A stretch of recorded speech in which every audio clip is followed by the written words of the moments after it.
Père, nous te disons merci pour cette occasion que tu nous offres. Nous te prions, Père, de venir nous révéler ta parole. Ce matin, nous sommes là pour parler de toi, pour parler de ta parole et pour parler de ton œuvre. Viens nous instruire, Seigneur. Nous voulons entendre ta voix.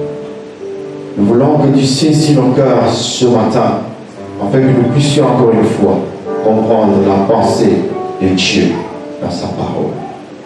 Au nom de Christ Jésus, nous t'avons ainsi prié. Quelqu'un peut dire Amen.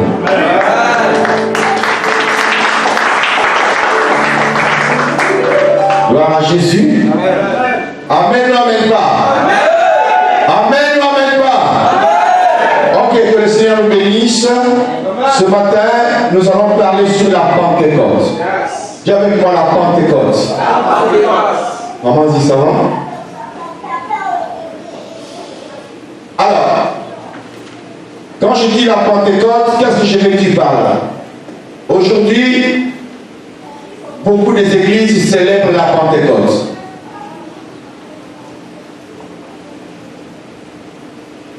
Quand je venais, en tout cas, les rues étaient remplies. Les taxis étaient remplis. Tout le monde va à l'église pour fêter la Pentecôte. Le thème de ce matin, je l'ai intitulé « La fête de la Pentecôte demeure toujours une fête juive et non chrétienne ». Je peux le prendre pour quelqu'un? La fête de la Pentecôte demeure toujours une fête juive et non chrétienne. Quand Dieu m'a révélé ces choses, j'ai compris que l'église de Dieu est en danger. Il fallait apporter la connaissance, la révélation de la parole de Dieu, pour que le peuple de Dieu soit instruit des choses qui sont cachées dans la parole. Je voulais faire le direct pour que ça sert aux hommes de Dieu, aux enfants de Dieu qui vont me suivre partout dans le monde. Je voulais que ça soit filmé pour que cet enseignement soit mis sur YouTube, pour que ceux qui fêtent le Pentecôte comprennent qu'ils sont dans l'erreur. Que Dieu nous bénisse. Pour bien parler de la Pentecôte, il faut toujours commencer dans l'ancienne alliance. Pour ne pas dire l'Ancien Testament. Et si nous commençons dans l'ancienne alliance, nous allons découvrir, ou allons découvrir comment la Pentecôte a été célébrée dans l'Ancien Testament. Je pourrais dire comme l'apôtre Paul, j'entends généralement dire la Pentecôte chrétienne.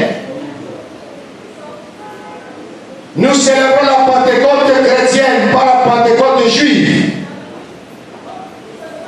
Mais là, je tiens à dire au peuple de Dieu, au sang de Dieu, la Pentecôte, cette fête demeure toujours la fête juive.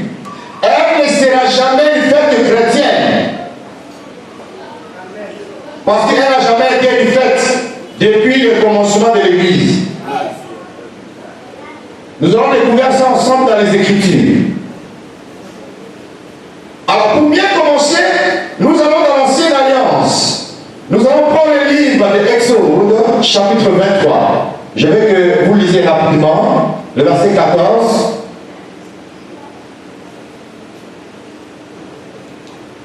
« 15 jusqu'au verset 17. Exode 14.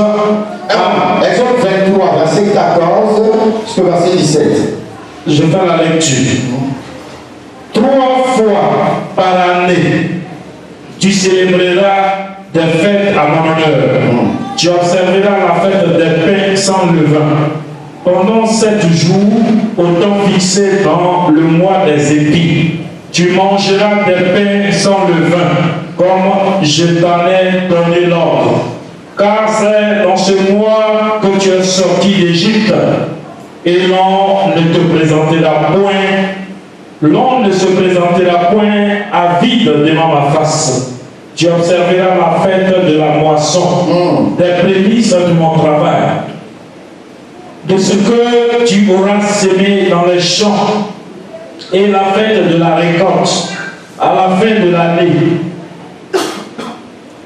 Quand tu recueilleras des champs le fruit de ton travail. Lis le verset 17. Là tout. 3 fois par année, 3 fois par année, tous les mâles se présenteront devant le Seigneur l'Éternel. Le verset 17. Oui, j'ai fini le verset 17. Tu relis le verset 17 pour moi. Je fais la lecture. Là tout déchaîne un peu, mais on va aller. 3 fois par année. 3 fois par année. Tous les mâles se présenteront devant le Seigneur l'Éternel. D'accord, tu reprends le verset 14. Le verset 14. 3 fois par année, tu célébreras des fêtes à mon honneur. Amen. Je vais montrer bien maintenant. En Israël, il y avait 3 fêtes agricoles. Quand nous parlons de la fête agricole, cela veut dire qu'il y avait la fête où chacun devait apporter à l'Éternel le fruit de la terre. Et parmi ces 3 fêtes agricoles qui devaient être célébrées à Jérusalem, d'après les Écritures, il y avait la première fête qu'on appelait la fête de pain sans levain. Et cette fête devait durer pendant 7 jours. Et la fête est liée à la moisson de l'orge. C'est ça la première fête agricole en Israël que Dieu a dit ils vont le célébrer pendant 3 années. Et ici, l'Éternel, il précise encore, après la fête de pain sans levain, vient maintenant la deuxième fête qu'on appelait la fête de la moisson des prémices. La fête de la moisson des prémices, cette fête est liée à la moisson de céréales. Cela veut dire qu'on moissonnait des céréales, mais la moisson que Israël faisait à ce temps-là, c'était la prémisse, c'est-à-dire la première récolte, la première moisson qu'Israël faisait. Donc, le jour de la récolte, il ne récoltait pas n'importe quoi, mais il récoltait ce qu'on appelle la prémisse, la première récolte. Et la troisième fête, c'est ce que la Bible appelle la fête de la récolte. Après, on appelait ça la fête du tabernacle. Et tous ces 3 fêtes, ce sont des fêtes agricoles. C'est-à-dire, Israël devait apporter à la présence de Dieu le fruit de la terre. Et cela aussi avait une autre appellation, la fête de pèlerinage. Pèlerinage vient du mot pèlerin, je crois bien. Donc cela veut dire qu'il devait se déplacer. Il ne devait pas fêter ça chez toi à la maison, mais il faut que tu te déplaces, que tu ailles jusqu'à Jérusalem. Et cette fête agricole était célébrée à Jérusalem. À ce moment, au départ, Jérusalem n'avait pas de temple, donc la fête était célébrée dans les tentes. La rencontre était dans les tentes. Voilà, parce qu'il y avait les souverains sacrificateurs qui attendaient que le peuple vienne avec le fruit de la terre. Et après, c'est les temples. Donc, il devait aller maintenant dans les temples pour célébrer la fête agricole. Ok. Là, j'explique un peu les 3 fêtes agricoles que Dieu avait recommandées au peuple d'Israël. Maintenant, ce qui nous intéresse dans toutes ces choses-là, c'est la fête de la Pentecôte, parce que c'est aujourd'hui le jour de la Pentecôte que les gens célèbrent le jour de la Pentecôte, en disant que c'est la fête de la descente du Saint-Esprit pour certains chrétiens. On est d'accord? Ok. Pour bien commencer la fête de la Pentecôte, il faut d'abord la définir. C'est-à-dire définir le mot Pentecôte. Alors, par définition, Pentecôte vient du mot hébreu Shavuot. Shavuot qui est le pluriel féminin du mot hébraïque Shavua. Dis avec moi Shavua. Shavua qui veut dire semaine. Donc, automatiquement, nous voyons par là que la fête de la Pentecôte était aussi appelée la fête de semaine. On verra ça tout à l'heure, pourquoi on appelait ça la fête de semaine. Là, nous sommes encore dans l'Ancien Testament. Je suis de vous expliquer comment la fête de Pentecôte s'est fêtée dans l'Ancien Testament. Donc, nous sommes ici par la définition. Amen. Ok. Maintenant, le même nom Pentecôte en grec, elle s'est prononcée Pentecôte. Pentecôte qui veut dire tout simplement 50. Dis avec moi 50. Cela veut dire que la fête doit cadrer le 50e jour. Ça doit être célébré le 50e jour. En 50, il y a, vous entendez par exemple, on dit Pentateuque. 5. Pentecôte. 50. Donc, Pentecôte, ça c'est en français qui veut dire 50. Quelqu'un me suit? Donc quand on dit Pentecôte, Pentecôte veut dire 50. Qui veut dire tout simplement qu'Israël devait célébrer la fête le 50e jour. Maintenant, pourquoi on appelait ça la fête de semaine? Alors là, nous allons aller dans le livre de Exode, pardon, Lévitique 23. Lisons le verset 15 à 16. Je vais doucement pour que vous me compreniez mieux. On se comprend jusque-là? Est-ce qu'on se comprend? Amen.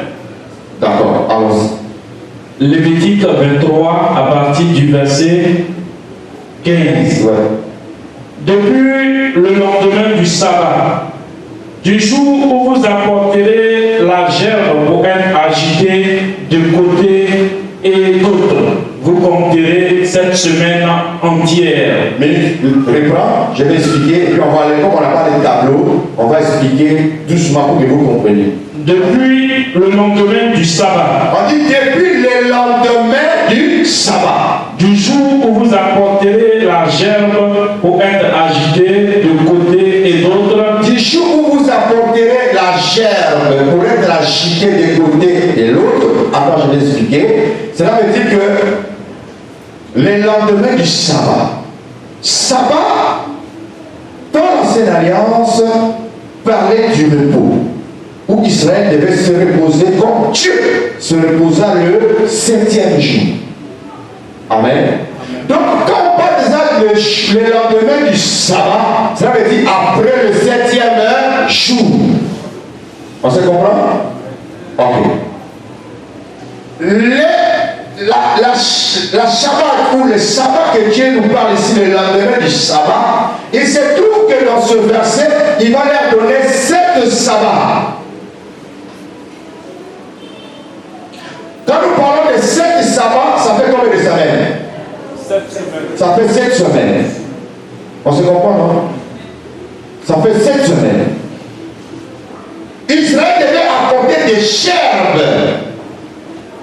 des blés, qui sont le prémices de leur récolte, pour aller à la présence de Dieu à Jérusalem, devant le sacrificateur. Et c'est le sacrificateur qui devait prendre les gerbes de blé et il va agiter devant à la présence du Seigneur, à la présence de l'Éternel, de part et d'autre, pour présenter à Dieu, voici la récolte de tes enfants, ce qu'ils ont envoyé, c'est à toi d'apprécier. Et cela devait être fait au lendemain du 7e sabbat. Cela veut dire la 7e semaine sabbatique. Lis la suite pour que je puisse mieux expliquer encore. Vous compterez cette semaine entière. Écoutez bien comment l'Éternel explique ici. Vous compterez cette semaine entière. Or, cette semaine, comme on appelle le tableau, on va calculer avec vous mentalement, ok? Cette semaine, une semaine fait combien de jours? 7 jours. On est d'accord? Ok. Quand il dit maintenant 7 semaines, vous compterez 7 semaines. Donc on doit multiplier 7 fois 7. Qui nous donne combien? 49. Donc les 49, ça fait 49 jours. On est d'accord? Donc 49 jours, Israël a 49 jours pour la moisson des blés. Ils vont moissonner les prémices de les récoltes. Alors là encore, je tiens à préciser quelque chose. Pour les enfants d'Israël, quand ils étaient encore en Égypte, ils ont célébré la Pâque là-bas. Mais pas la fête de la moisson. Pas la fête de la Pentecôte. La fête de la Pentecôte devait être célébrée quand ils vont entrer dans la terre promise. Cela veut dire qu'ils seront dans leur propre territoire. Et là, ils vont commencer à faire des chants. Et en faisant des chants, la première récolte doit revenir à l'Éternel. Et c'est comme ça que Dieu leur donne le calcul en leur disant, vous compterez 7 semaines. Or, les 7 semaines, ça vous fait 49 jours. Maintenant, le lendemain du 7e semaine, nous allons tomber maintenant le 50e jour. Amen. Amen. Dès qu'on tombe le 50e jour, ça devient Pentecôte. Amen. Parce que Pentecôte veut dire 50. Là, on se comprend, non? Amen. Tu as fini la lecture? Le verset 16. Vous compterez 50 jours jusqu'au lendemain du 7e sabbat, et vous ferez à l'Éternel une offrande nouvelle. Vous apporterez de vos demeures 2 pains. Amen. Vous me suivez? Vous apporterez de vos demeures combien de pains? 2 pains. Ici, la partie nous parle un peu comment le peuple d'Israël célébrait la Pentecôte dans l'Ancien Testament. C'est-à-dire, ils prennent quoi? La chair de blé. Après, ils vont prendre 2 pains. On est d'accord? Les 2 pains là, ça ne serait pas le pain sans le vin. Il doit y avoir le levain dans ce pain là. Pour aller à la présence de l'Éternel.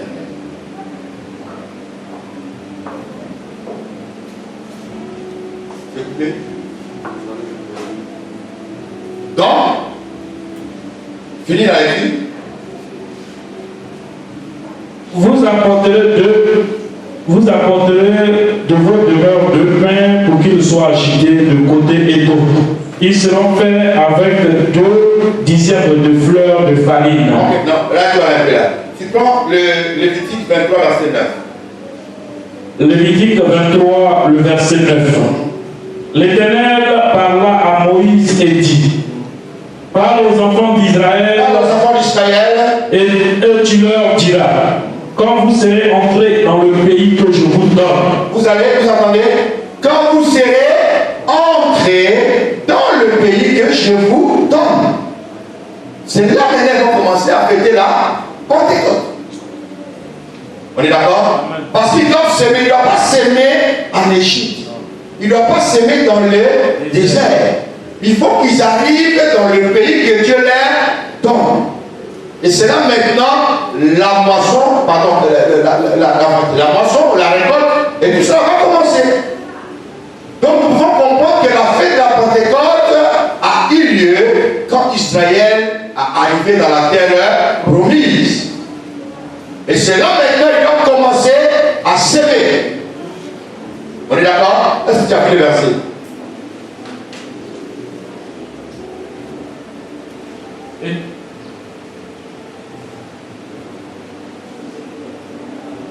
Tu as pris le verset? L'Éternel, au verset 10, parle aux enfants d'Israël et tu leur diras: quand vous serez entrés dans le pays que je vous donne et que vous y ferez la moisson, vous apporterez au sacrificateur une gerbe prémisse de votre moisson. Ok, merci. Là, on a déjà expliqué ça. Maintenant, suivez bien, je vais parler un peu des appellations de la même fête, Pentecôte. C'est-à-dire, la fête de la Pentecôte, elle seule, avait plusieurs noms. Nous avons vu d'abord, Pentecôte vient du mot hébreu, Shavuot. On est d'accord? Qui veut dire semaine. Et nous avions calculé pourquoi on appelait ça semaine. C'était 7 semaines fois 7, qui donnait 49 jours. Voilà pourquoi la même fête est appelée aussi la fête de semaine. On est d'accord? Maintenant, la fête était célébrée le 50e jour. Or, 50 veut dire Pentecôte. En grec, Pentecôte, qui veut dire 50. Donc, il y a d'abord première appellation, fête de semaine, après vient Pentecôte. Maintenant, ça doit prendre un autre nom encore, prémisse. Qui avec moi, prémisse? Je vais expliquer, mais j'aimerais que nous lisons Exode 32, 34, verset 22.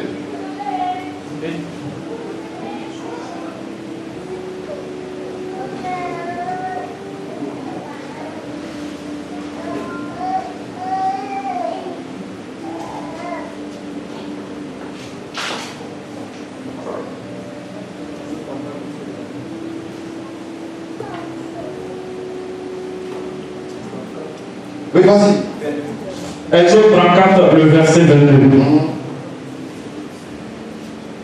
Tu célébreras la fête des semaines, des prémices de la moisson du froment et la fête de la récolte à la fin de l'année. Tu reprends? Tu célébreras la fête des semaines. Tu célébreras la fête des semaines. Des prémices de la moisson du froment. Vous entendez? Des prémices de la moisson du froment. Cela veut dire que la moisson du froment doit être les prémices. On est d'accord? Et c'est comme ça qu'on appelait ça aussi la fête de prémices. Donc, la fête de la Pentecôte à elle seule, on peut l'appeler la fête de semaine, moisson, prémices. Semaine, moisson, prémices. On est d'accord? Amen ou amen pas?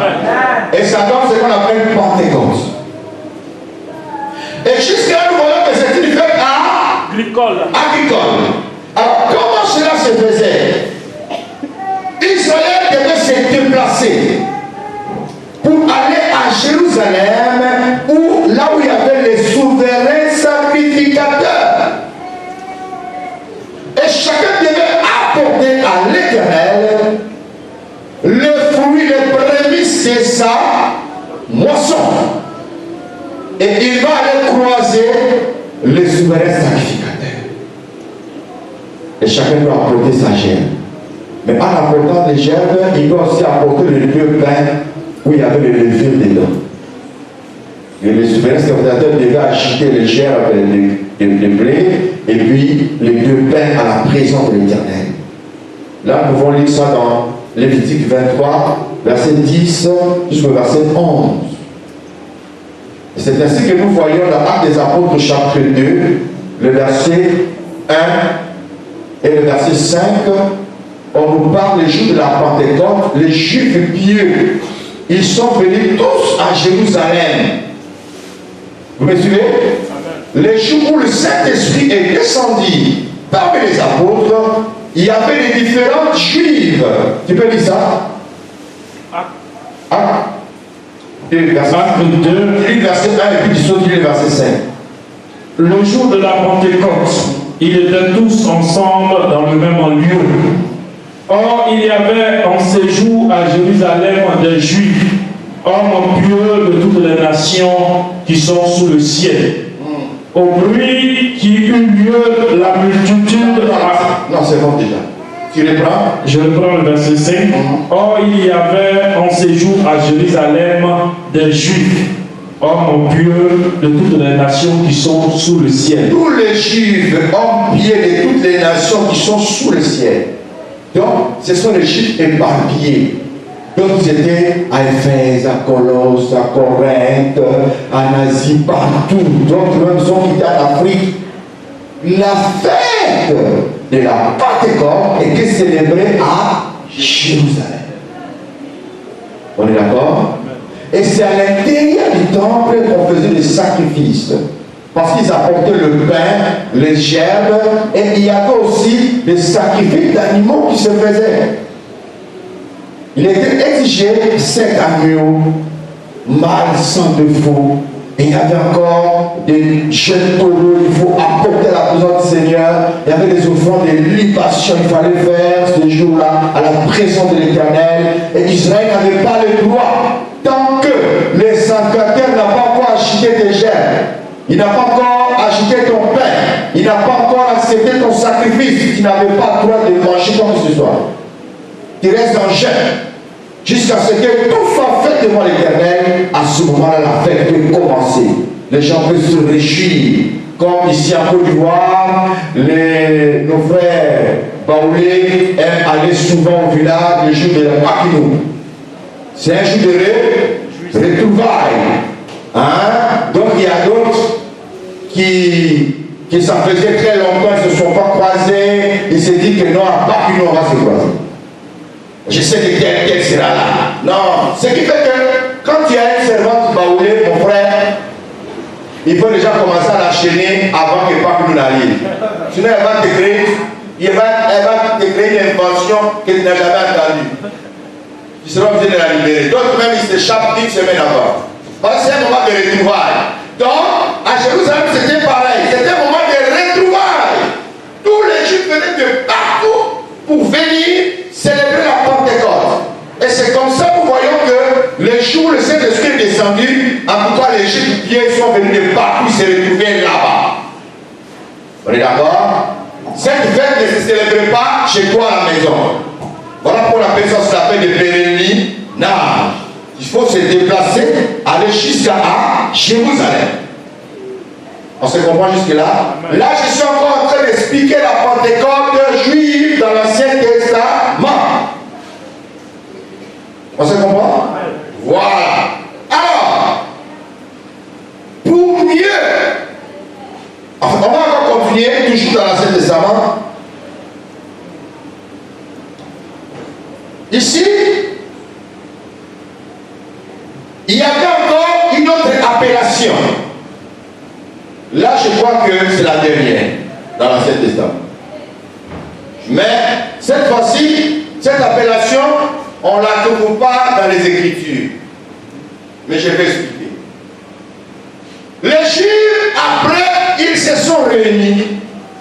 Ils vont créer une fête, le jour même de la Pentecôte, qu'on appelait la fête de la promulgation de la loi. C'est-à-dire les jours où Moïse a reçu la loi venant de l'Éternel. Ils disent que c'était le 50e jour que Dieu donna la loi à Moïse.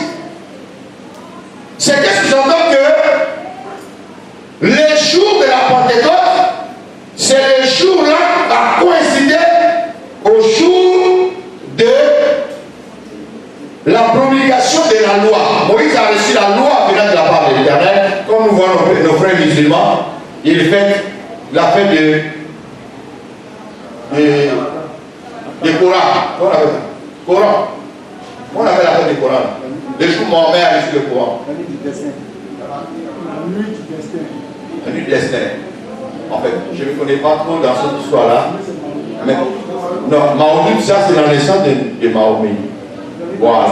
Ça va être la nuit de destin. Oui, la nuit de destin. Oui, je crois bien. C'est le jour où Mohamed a reçu le courant de la main de l'Éternel, d'après leur interprétation. Donc, pour Israël, c'est le jour où Moïse a reçu quoi? La Torah. Et il a publié cela au peuple. Donc, les Juifs se réunissent aussi pour célébrer la venue de la Torah. Et cette manière de fêter, de célébrer la Torah, le jour de la promulgation de la loi juive, cette fête-là pour les Juifs est restée jusqu'à aujourd'hui. Suivez-moi très bien. Vous savez que le temple de Jérusalem a été détruit. Ce qui veut dire que les Juifs, ils ne peuvent plus aller prier à Jérusalem, faire des sacrifices comme ils le faisaient dans l'ancien temps. Donc, pour couper court, ils ont choisi de célébrer le jour de la Torah que Moïse a reçue de la main de l'Éternel. Et ce jour-là aussi, ils célèbrent aussi, c'est un jour où les Juifs font beaucoup de dons de libéralité aux pauvres. Pourquoi? Quand Israël devait accéder dans la terre promise, après avoir semé, au moment de la récolte, Israël n'avait pas le droit de récolter toute la moisson. Ou alors de moissonner toute la semence. La Bible les a donné une interdiction. Qui avait quoi une interdiction? Cela veut dire quoi? Ils devaient récolter, mais il y a un coin qu'Israël devait laisser sans récolter, en fait sans moissonner. Et la partie, ça dit, comme nous voyons, vous voyez, hein, disons la surface ici, ça carré, hein, on est d'accord? Donc vous moissonnez tout ici, mais vous laissez le coin. Ici, là, vous ne moissonnez pas. Là, vous ne moissonnez pas. Et la partie qui n'est pas mentionnée sera donnée aux pauvres et aux orphelins. On est d'accord? Ça, c'est pour les pauvres et les orphelins. Quand ils vont venir, ils vont se servir de ça pour manger. Dieu pensait toujours aux pauvres à l'aide. C'est ainsi que, aujourd'hui, en Israël, ils ne fêtent plus la Pentecôte comme dans ces temps-là. Ils vont prendre les gerbes parce qu'ils ne sont plus dans la fête de l'agriculture. Ils vont prendre les 7 agneaux, les 2 taureaux, le pain, avec le levain pour aller offrir aux frères sacrificateurs qui n'existaient plus. Donc ils ont préféré maintenant de célébrer la descente de la Torah. On est d'accord? Et penser aussi aux démunis. Et c'est comme ça, jusqu'à aujourd'hui, le juif est fait de la Pentecôte. Mais ça reste toujours la Pentecôte juive. Jusqu'à s'est compris. Amen. Alors, toutes ces fêtes que nous voyons là ont une réalité dans la nouvelle alliance. On va y arriver là-bas. C'est très dangereux dans la nouvelle alliance de la fêter. Parce qu'on n'a pas la même connotation. On va y arriver là-bas. Mais pour terminer, la dernière manière de voir aussi la Pentecôte, là nous allons prendre les temps de Jésus-Christ jusqu'aux 11 apôtres. Quand je dis 11 apôtres, cela veut dire Saint Paul. Quelqu'un me suit? Je vais dire Saint Paul. Quand je dis 11 apôtres, c'est que les Juifs. On est d'accord? Judaïsme. Quand Judas meurt, il a rempli les Saint-Esprit. Mais c'est après qu'ils ont pensé de compléter les 11 à 12. Et ils ont complété Matthias qui est venu combler le vide que Judas avait créé. Maintenant, ici nous allons maintenant commencer à descendre dans les eaux profondes. C'est là que je vais attirer votre attention quand on dit, quand tu es dans l'avion, on dit serrez vos ceintures s'il vous plaît, Parce que nous allons bientôt décoller. C'est là maintenant que nous allons commencer à serrer nos ceintures. C'est là maintenant que nous allons commencer à rentrer dans la réalité de la Pentecôte, dans la nouvelle alliance. Est-ce que les ceintures sont serrées? Avant d'y entrer, je tiens à vous préciser une chose. De Christ jusqu'aux 11 disciples, c'est-à-dire la descente du Saint-Esprit, il y a une autre connotation de la Pentecôte qu'on voit là. Qu'est-ce que je veux dire par là? Quand on dit Pentecôte 50e, c'est-à-dire 50e jour après la Pâque. La Pâque, dès que ça s'est terminé, à ce moment-là, maintenant, on commence à compter les 7 semaines. On est d'accord? Pour arriver maintenant au 50e jour. Donc, 50, c'est par rapport à la Pâque. C'est-à-dire de la Pâque jusqu'au 40e jour de la moisson de blé et le lendemain du 49e jour, c'est ça qui faisait 50e jour, qui tombait la Pentecôte. Maintenant, nous savons quoi? Jésus arrive. Quand Jésus-Christ arrive, il meurt le jour de la Pâque. Suivez, on va lire rapidement Jean 18, verset 28 jusqu'au verset 39. Pour ceux qui lisent la Bible, ils savent que Jésus fit arrêter le jour de la Pâque. Et ce jour-là même, il a mangé la Pâque avec ses disciples. Et c'est dans la nuit de cela qu'il a été crucifié. Vas-y maintenant. Jean 18, à partir du verset 38. Pilate lui dit, qu'est-ce que la vérité? Après avoir dit cela, il sortit de nouveau pour aller vers les Juifs. Et il leur dit, je ne trouve aucun crime en lui. Mais comme c'est parmi vous une coutume que je vous relâche quelqu'un à la fête de Pâques, voulez-vous que je vous relâche le roi des Juifs? Alors de nouveau, tous s'écrièrent, non pas lui, mais Barabbas. Or Barabbas était un brigand. Voilà. Maintenant, lis pour nous encore Jean là toujours, 19, verset 14. Jean 19, verset 14.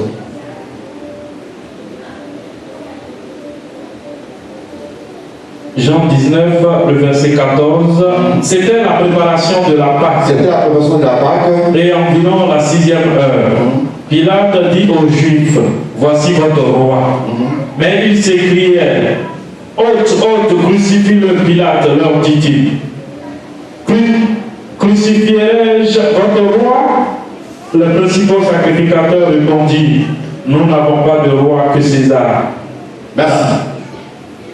Ici, nous voyons que le jour de la Pentecôte, non, de la Pâque, Pilate a décidé de libérer un brigand.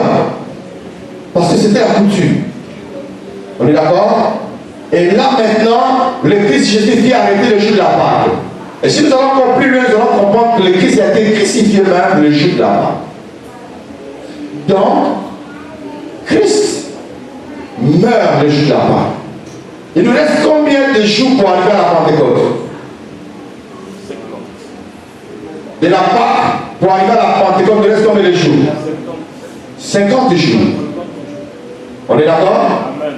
Maintenant, la Bible dit que Christ va être ressuscité. J'allais faire un schéma, mais j'explique le schéma dans la tête. Je vous mets le schéma dans votre tête, vous comprenez. Nous avons la Pâque ici. Christ meurt. On est d'accord? Maintenant, deuxième étape, il ressuscite. Et la résurrection de Jésus, jusqu'à son ascension, le milieu, ça faisait 40 jours. Lisons ça rapidement dans Actes des Apôtres, chapitre 1, verset 3.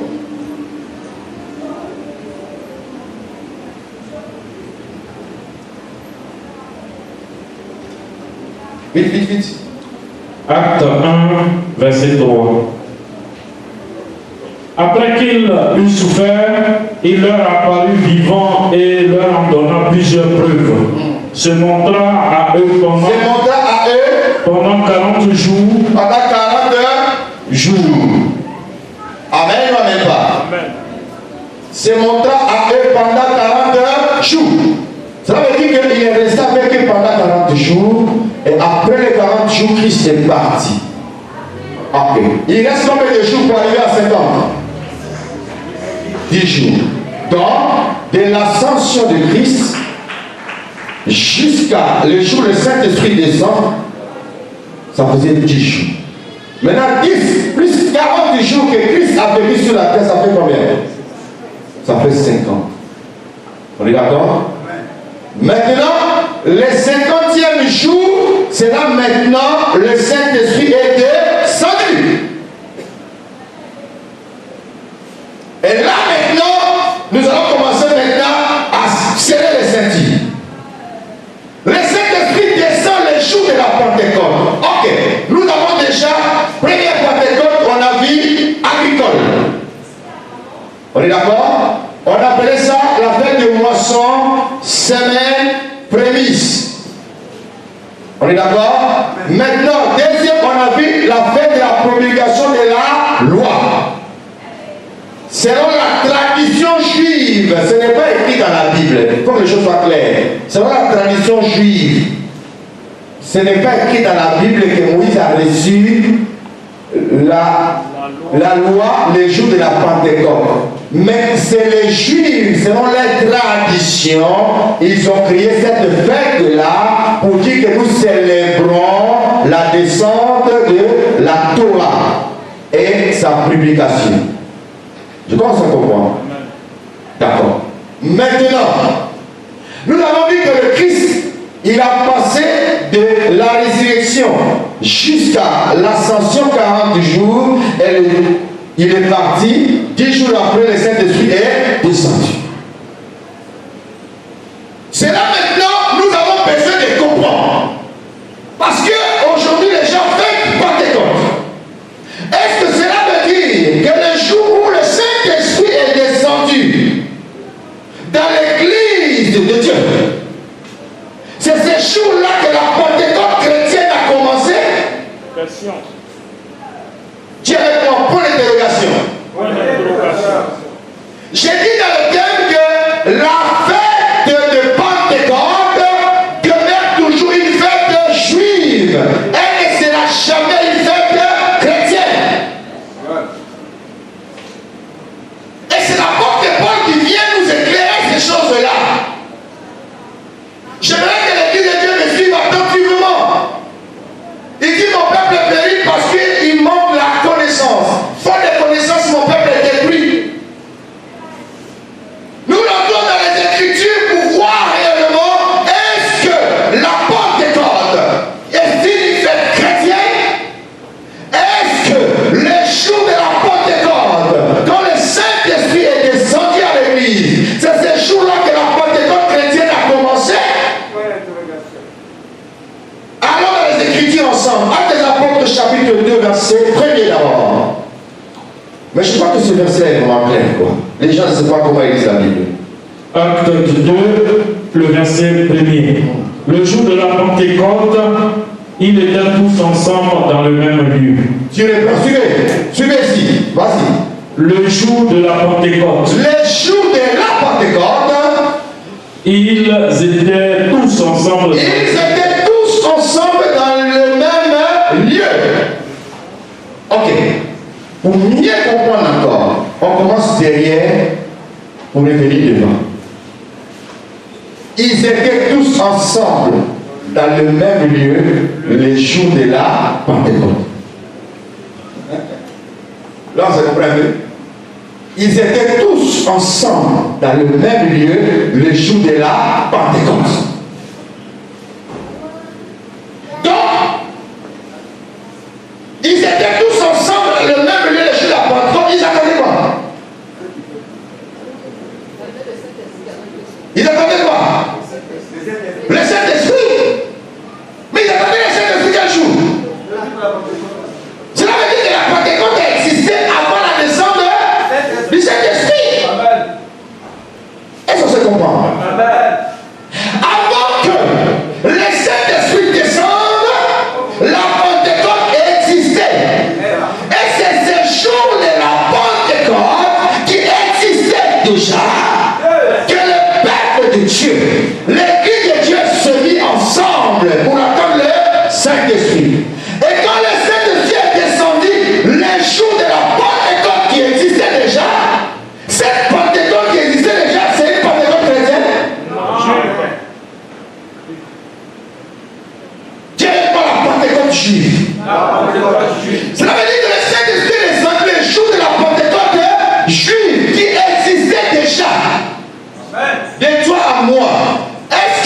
cela donne le droit aux apôtres pour dire que non, maintenant la Pentecôte est devenue chrétienne.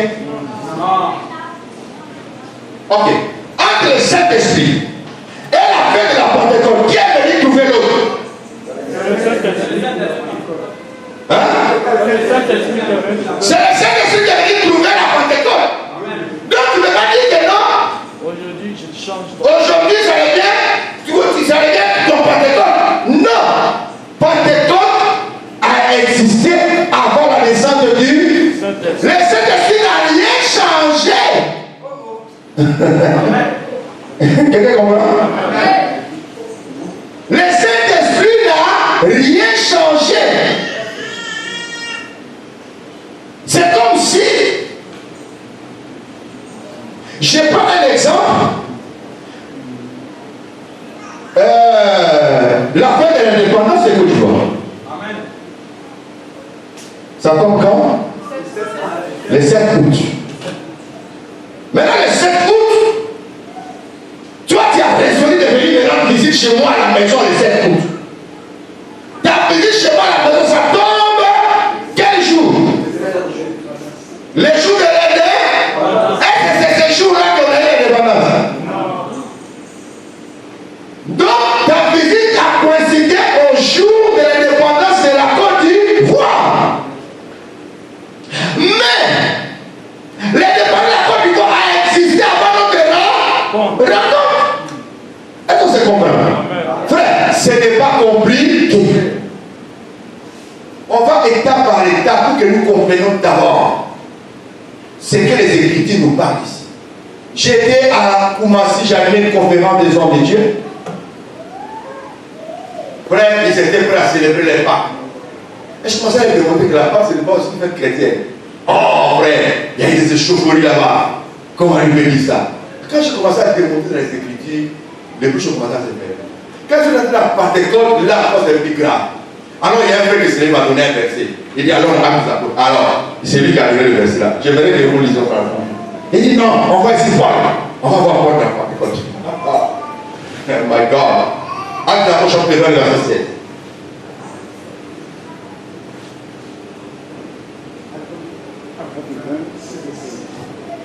Acte 20, le verset 16. Paul avait résolu de passer devant Éphèse sans y arrêter afin de ne pas perdre de temps en Asie, car il se hâtait pour se trouver, si cela lui était possible, à Jérusalem le jour de la Pentecôte. Viens avec moi. Regarde bien. On dit Paul s'est hâté. Il dit s'il ne voulait même pas s'arrêter à Éphèse, il s'est hâté pour aller où? À Jérusalem, parce que c'est là-bas qu'on peut célébrer la Pentecôte. Je m'ai hâté. Je ne voulais même pas m'arrêter à Éphèse. Si cela est possible que j'arrive à Jérusalem le jour de la Pentecôte. Viens avec moi le jour de la Pentecôte.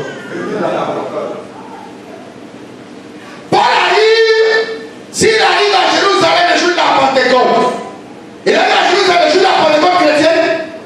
Non.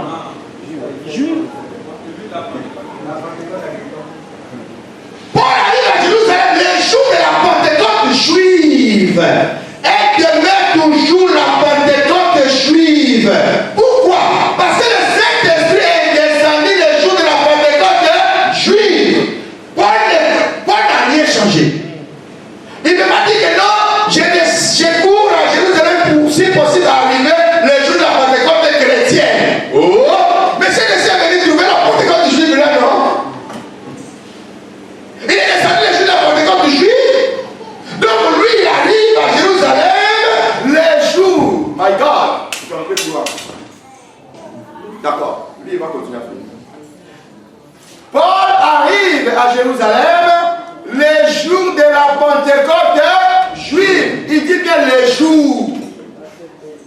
Paul ne dit pas que je me hâte pour aller fêter la Pentecôte. Mais il va arriver à Jérusalem le jour de la Pentecôte. Il faut que les choses soient claires. Est-ce qu'on se comprend un peu? Il ne dit pas que je me hâte pour aller à Jérusalem pour fêter la Pentecôte. Non, il parle du jour que lui va arriver à Jérusalem, le jour de la Pentecôte. Pourquoi? Tout le monde. Parce que le jour de la Pentecôte du juif, tous les jours seraient trouvés. C'était un retour. Pour les apôtres, c'était une occasion pour eux de prêcher la bonne nouvelle. Oh, Jésus. Dis avec moi, Amen. Amen. Dis avec moi, waouh. Dis avec moi, la Pentecôte. La Pentecôte Demeure toujours la fête des Juifs. demeure toujours la fête des Juifs. Lui, il courait pour arriver là-bas parce que c'est un retrouvaille.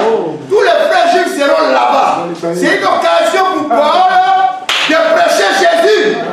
Pour dire à ces frères juifs que les sacerdotes, ça change. Il y a un changement de loi. La trajectoire du sacerdoce, ça change. Est-ce que tu comprends ça? Amen. Ouais. Je vais attirer ton attention que tu comprennes une chose. Jésus avait appris à ses apôtres de prêcher l'évangile à toute occasion favorable ou non favorable. Parce que lui-même l'a fait aussi. Quand Jésus s'est rentré dans les fêtes des Juifs, c'était pour aller bombarder. Frère, lisons quand même quelque chose avec Jésus. On va comprendre quand même. Prenons Jean chapitre 7, versets 10 à 14. Jean 7, verset 10 à 14. Jean 7, 10 à 14. Lorsque ses frères furent montés à la fête, il y monta aussi lui-même, non publiquement, mais comme en secret. Non, laisse. Les Juifs le cherchaient pendant la fête. Les Juifs le cherchaient pendant la fête. Et disaient, où est-il? Il y avait dans la foule grande rumeur à son sujet.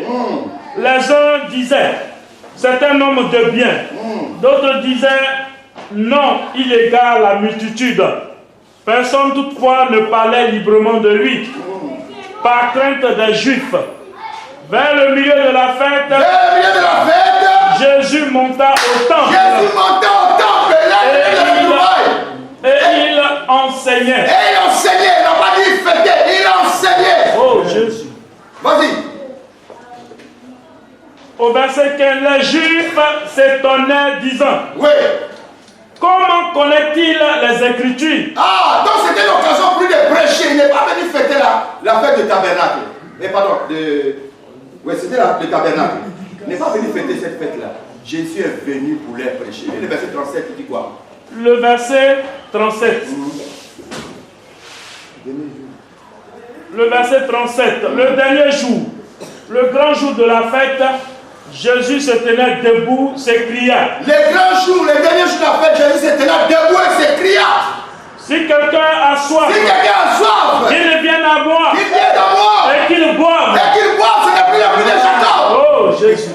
Le Seigneur a changé. Vous avez pris le prix de Jacob. Vos pères sont morts. Maintenant, je suis le véritable prix. Venez. Celui qui a soif vient. Il dit quoi? Il dit celui qui croit en moi. Celui qui croit en moi. Des fleuves d'eau vive. Des fleuves d'eau vive sortiront. Oh, de son sein. De son sein. Comme dit l'Écriture. Comme dit l'Écriture. C'est-à-dire, ce que nous devons comprendre. Toutes les fêtes de l'Ancien Testament avaient sa réalité dans le Nouveau Testament. Amen. Nous allons rentrer là-bas tout à l'heure. Mais ici, Jésus profite de la fête du tabernacle pour prêcher l'évangile. Il n'est pas parti là-bas pour fêter avec eux. C'était le même problème qu'avec l'apôtre Paul.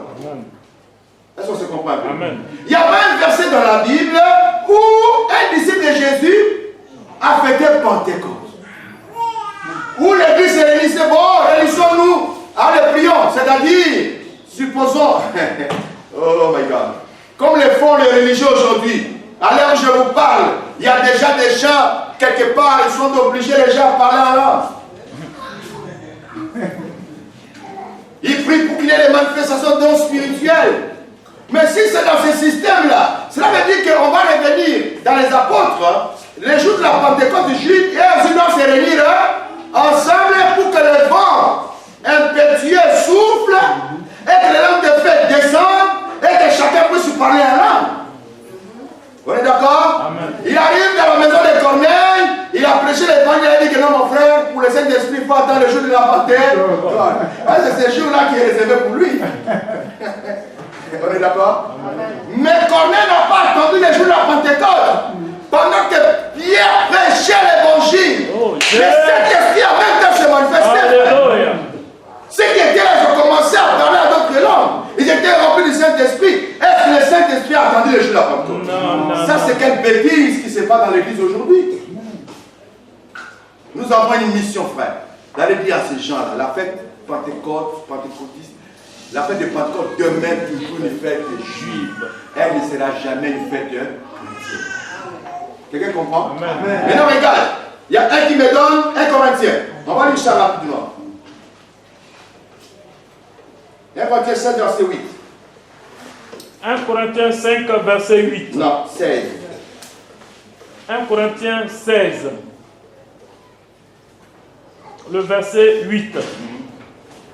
Je resterai néanmoins à Éphèse Je resterai néanmoins à Éphèse jusqu'à la Pentecôte. jusqu'à la Pentecôte. Est-ce qu'il a dit que je resterai néanmoins à Éphèse pour fêter Pentecôte? Non. Il dit jusqu'à la Pentecôte. Ça dit c'est un temps. Jusqu'au jour de la Pentecôte. Mais la Pentecôte, juste ça se faisait où? À Jérusalem. Lui, il est où? À Éphèse. À Éphèse. Il n'a pas écrit là-bas. Donc il reste là-bas jusqu'au jour de la Pentecôte juive. C'est comme si vous avez funérailles ici à Abidjan, Côte d'Ivoire, et puis toi tu te retrouves en France, à Paris. On dit mais le funérailles aura lieu à la fin du mois. Et tu seras là. Et non, je resterai à Paris jusqu'à la fin de funérailles. Donc faites les funérailles. Quand vous allez finir, à la fin, moi je viendrai. Est-ce que c'est compliqué? Lui, il reste à jusqu'à la Pentecôte. Donc, il ne sera pas à Jérusalem. Il n'a pas dit que je resterai là-bas pour fêter la Pentecôte. Non, parce qu'ils avaient compris que c'est toujours juif. Et ça n'a jamais été une fête chrétienne. Maintenant, je vais toucher un point très fort. C'est là que j'ai nommé la baptisement. Dis avec moi la baptisement. De l'apôtre Paul. Qui waouh, Allah doit se gâter. Frère, je vais te dire quelque chose. Parmi les 12 apôtres, je prends Matthias qui a remplacé Judas. On est d'accord? Mais Dieu a vu que les autres là ne comprenaient pas que les sacerdoces a changé. Ils n'arrivaient pas à réaliser que la loi vient de changer. Ils n'arrivaient pas à réaliser que l'ombre vient de passer. Nous sommes maintenant dans la réalité. Dieu va susciter l'apôtre Paul. Oh my God. Il y avait oh my God. L'apôtre Paul, c'est notre apôtre à nous faire. S'il était vivant, c'est lui, on allait ressusciter notre prière. Si j'étais catholique, c'est Paul que j'allais prier. J'allais dire Seigneur, souviens-toi de Paul chaque fois. Parce que c'est le seul apôtre que Dieu a utilisé pour mettre de l'ordre. C'est le seul apôtre que Dieu a utilisé pour ramener les choses à l'état initial. C'est lui qui est venu ordonner chaque élément dans l'église, comment on doit fonctionner. La différence entre l'Ancien et le Nouveau Testament. Les fêtes là, ce que ça représentait. Ça n'a rien à voir avec les fêtes que les gens font aujourd'hui. Pourquoi? Pose la question.